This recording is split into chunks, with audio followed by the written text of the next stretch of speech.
went into the pet store. When she went out of the pet store, Mark is his name, was out in the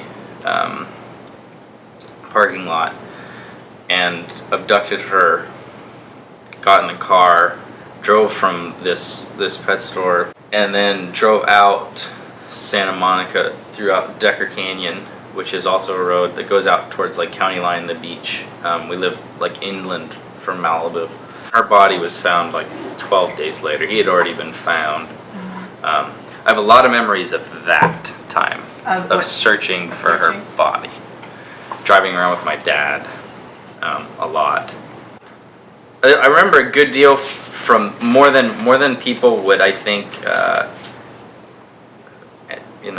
guess. I'm sure it's obviously I'm aware of the fact that there's probably a good portion of it that's mixed with my own sort of hallucinations, which we can't. I mean, people are notoriously bad at remembering things correctly. I was so I was or am like the youngest person to testify during the sentencing phase during a capital case, at least in LA County or Ventura County. And so that happened when I guess when I was 6.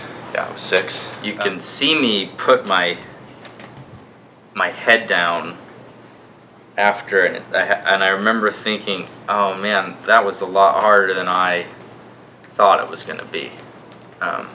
I lived in like Batman world, like that's what happens. Like you kill the bad guy. I started struggling really soon afterwards, just with my mother. I struggled with depression. I know I struggled with depression from real young, and just didn't have any resources to deal with it.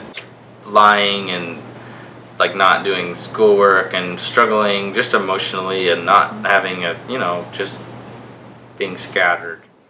During all this time, obviously, this is all like I was still very depressed and trying to figure out how to deal.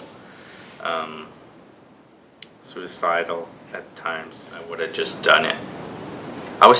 People, and I've heard this from patients as well, I was at the place for a long time where I think I was too depressed to kill myself. Like I felt like there was no, like whatever existence I put myself into after was going to be just as miserable as the one I was in. So there was just like no